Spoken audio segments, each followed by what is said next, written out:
तो हमारे जीवन का उद्देश्य क्या है, ये आज का टॉपिक है। तो वेदांत सूत्र एक ग्रंथ है जो कि वेदव्यास ने लिखा है, वेदांत सूत्र, जिसको ब्रह्म सूत्र भी बोलते हैं। तो वेदांत सूत्र में 555 सूत्र है और वो पूरा एक ग्रंथ है जिसमें 555 सूत्र हैं। और वेदांत सूत्र एक ऐसा ग्रंथ है जिसमें सभी वेदों और उपनिषदों का सार है। वेदांत मतलब वेदों का अंत, यानी कि वेदों का सार, वेदों का निष्कर्ष, मतलब वेद क्या कहना क्या चाहते हैं वो है वेदांत। तो वेदांत सूत्र में वेदों का जो मैसेज है, वेद क्या कहना चाह रहे हैं वो है। तो इसको ब्रह्म सूत्र भी कहा जाता है और इसमें 555 सूत्र हैं। और पहला सूत्र है अथा तो ब्रह्म जिज्ञासा। अथा तो ब्रह्म जिज्ञासा, जैसे अथ मतलब अब, इसीलिए, और अथ मतलब शुभता भी है। जैसे अगर संस्कृत में पढ़ते हैं तो लिखते हैं अथ प्रथमो अध्याय, मतलब अथ मतलब किसी की शुभ शुरुआत। तो अथ मतलब 3 मतलब है, इसीलिए, अब और शुभ शुरुआत। तो अब शुभ शुरुआत करनी है किसकी? ब्रह्म जिज्ञासा की। अथा तो ब्रह्म जिज्ञासा। तो ये ब्रह्म क्या है?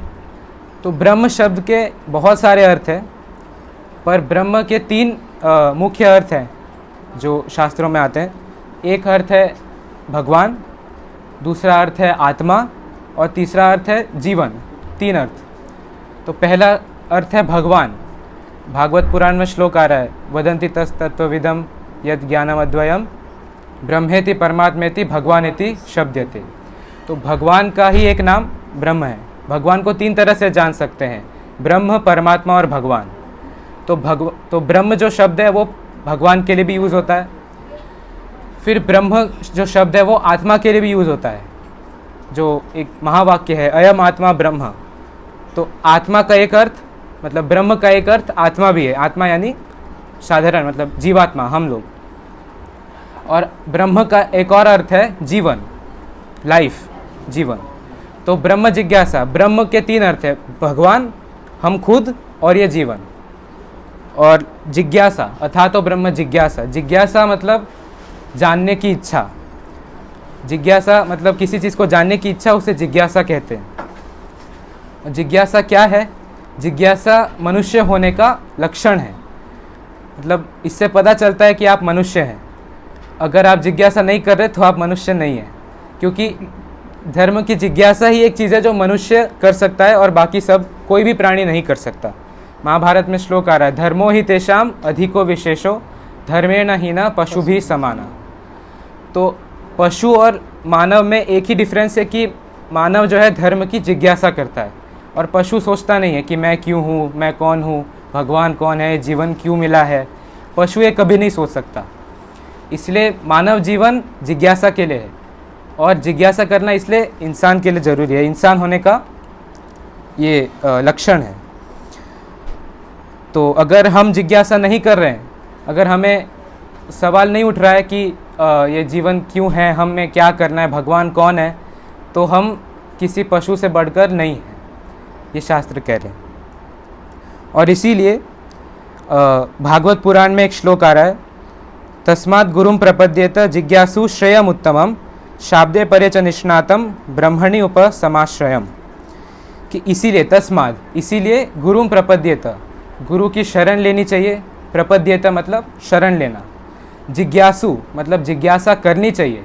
जो इंसान है, जो वास्तव में इंसान है, उसको जिज्ञासा करनी चाहिए। श्रेय उत्तमम, श्रेय मतलब लाभ, बेनिफिट, उत्तमम मतलब सबसे बड़ा लाभ, बेस्ट। तो सबसे बड़ा लाभ है कि सबसे बड़े लाभ के बारे में जिज्ञासा करनी है कि सबसे बड़ा लाभ क्या है मेरे लिए। और गुरुम प्रपद्येत, कि गुरु की शरण लेनी है। तो कैसा गुरु? मतलब आजकल तो कहीं पे भी आप देख लो, यूट्यूब पे देख लो, तो सभी कुछ ना कुछ ज्ञान दे रहे हैं, या फिर किसी एक व्यक्ति को बहुत लोग फॉलो कर रहे हैं, या किसी की बातें सुनने में बहुत अच्छी लगती है, हाँ हाँ ये तो कितना अच्छी लाइन बोली है।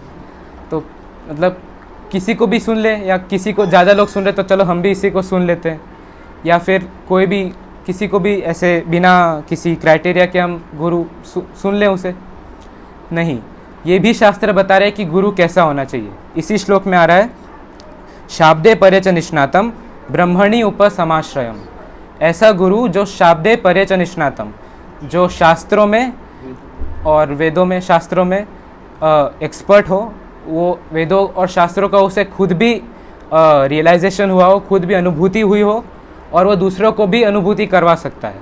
ऐसे व्यक्ति को गुरु बनाना चाहिए। सिर्फ पढ़ लेने से या सिर्फ बहुत ज्ञानी होने से गुरु नहीं होता, उसे अपने जीवन में भी कुछ साक्षात्कार, कुछ रियलाइजेशन होना चाहिए और वो प्रैक्टिकल रियलाइजेशन होता है और वो दूसरों को भी समझा सकता है। ऐसा गुरु होना चाहिए।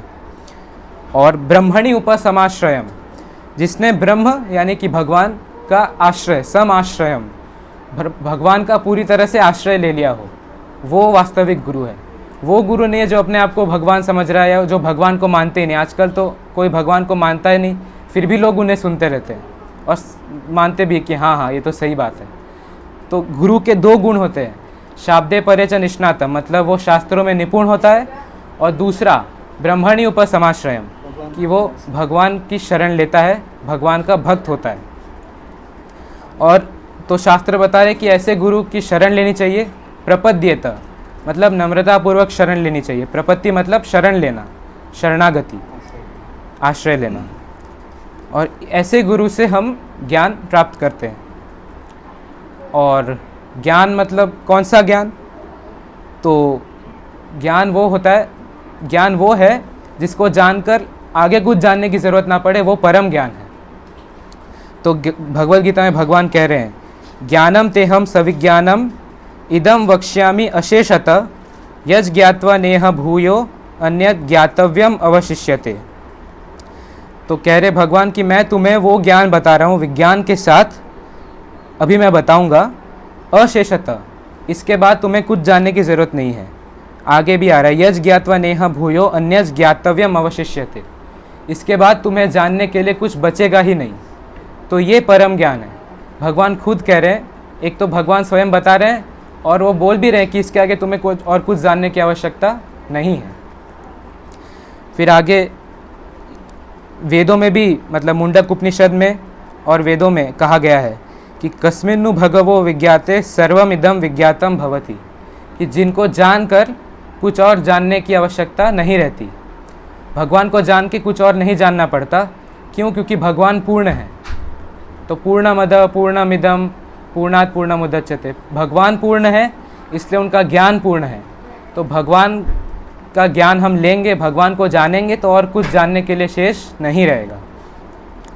और इसीलिए फिर 9वें अध्याय में भगवान कह रहे हैं, 9वें अध्याय में इस ज्ञान के बारे में और बता रहे हैं भगवान, इदम तु ते गुह्यतमम प्रवक्ष्यामि अनुसूयवे, कि ये ज्ञान गुह्यतम है। और भगवान कह रहे हैं प्रवक्ष्यामि अनुसूयवे। अनुसूय मतलब अनुसूयवे मतलब जो भक्त है उसे मैं ये ज्ञान देता हूँ, जो भक्त है उसे ज्ञान देता हूँ, जो चैलेंजिंग है या जो मानता नहीं उसे मैं ज्ञान नहीं देता। प्रवक्ष्यामि मतलब बताता हूँ। ज्ञानम विज्ञान सहितम, ज्ञान भी है और विज्ञान भी है। यज ज्ञात्वा मोक्षसे अशुभात, जिसको जानकर तुम सभी अशुभ चीज़ों से मुक्त हो जाओगे। इसको जानकर सभी अशुभ चीज़ों से मुक्ति मिल जाती है। और उसी के आगे के श्लोक में कह रहे हैं, राज विद्या राजगुह्यम पवित्रम इदम उत्तमम। राज विद्या मतलब विद्याओं का राजा है, सबसे श्रेष्ठ विद्या है।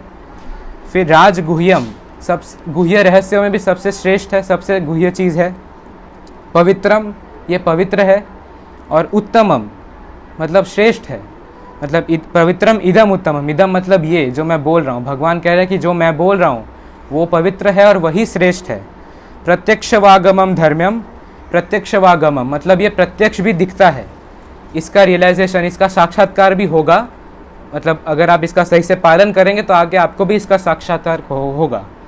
और धर्म्यम, प्रत्यक्षवागमम धर्म्यम, ये धर्म है, ये धर्म की सार्थकता है। मतलब अगर ये धर्म की पराकाष्ठा है, ये धर्म की श्रेष्ठता है, ये जो ज्ञान मैं बता रहा हूँ, भगवान कह रहे हैं अर्जुन से।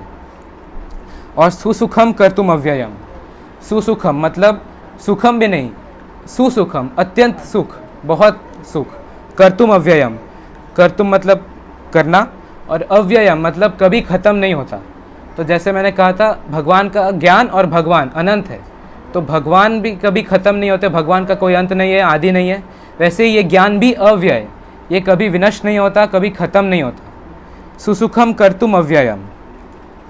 और भगवान बोल रहे हैं कि इसको, जो भगवान जो मार्ग बता रहे हैं भक्ति योग का मार्ग, उसको करने में भी सुख है और उसका रिजल्ट भी सुख है।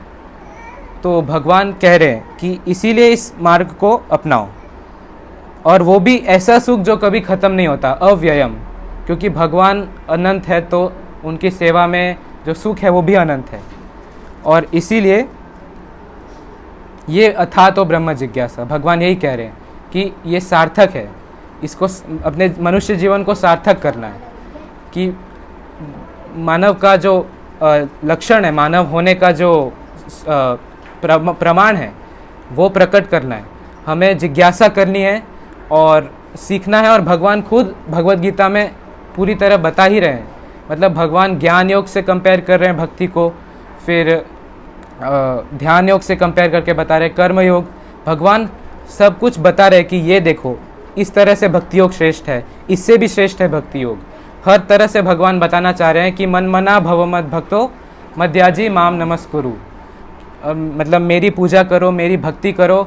और चरम श्लोक है भगवद गीता का कि सर्वधर्मान परित्यज्य मामेकम शरणम व्रज अहम त्वाम सर्व पापेभ्यो मोक्षयिष्यामि मा शुच, कि सभी धर्मों को त्याग कर मेरी शरण में आओ, अहम त्वाम सर्व पापेभ्यो, मैं तुम्हें सभी पापों से मुक्त कर दूंगा, मोक्षयामि मा शुच, डरो मत।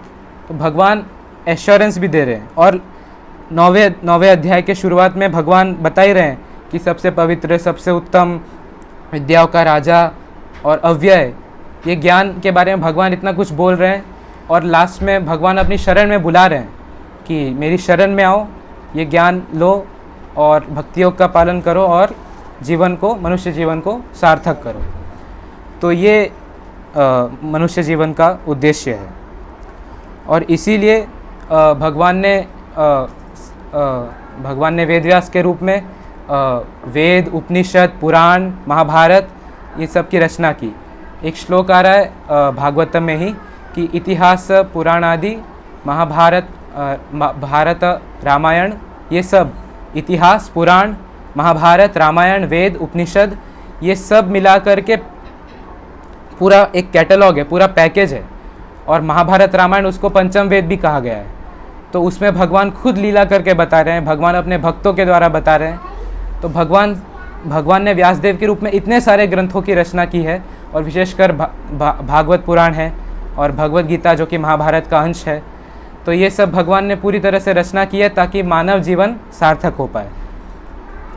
और शास्त्र जो है वो हमें ज्ञान देते हैं, जैसे इन सभी शास्त्रों का नाम लिया, वो हमें ज्ञान देते हैं। लेकिन जो साधु होता है वो शास्त्र के ज्ञान को और बढ़ाता है। कैसे? कि वो साधु अपने जो शिष्य होते हैं उनको ज्ञान देता है और उनको ज्ञान लेने के योग्य भी बनाता है। तो ज्ञान देना और प्लस ज्ञान लेने के योग्य बनाना। अगर गुरु नहीं होगा तो वो योग्यता के बिना ज्ञान लेगा और उसको ज्ञान का कोई लाभ नहीं होगा। इसलिए गुरु आवश्यक है जो आपको ज्ञान लेने के योग्य बनाए, उस ज्ञान को समझने के, उस ज्ञान को पालन करने के योग्य बनाए। इसलिए शास्त्रों में गुरु, साधु और शास्त्र, शास्त्र को एक ही स्थान है, बाकी गुरु और साधु दोनों महत्वपूर्ण हैं, और तीसरा है शास्त्र। तो इसीलिए भगवान को, शास्त्रों को, गुरु को और साधुओं को, सबकी सहायता लेनी है, सब भगवान की शरण लेनी है, और इस तरह मनुष्य जीवन का जो उद्देश्य है उसको पूर्ण करना है। और मनुष्य जीवन का उद्देश्य है जो भगवान भगवद गीता में बता रहे हैं, भगवान की शरण लेना, भगवान की सेवा कर। तो यही है मनुष्य जीवन का उद्देश्य। हरे कृष्ण।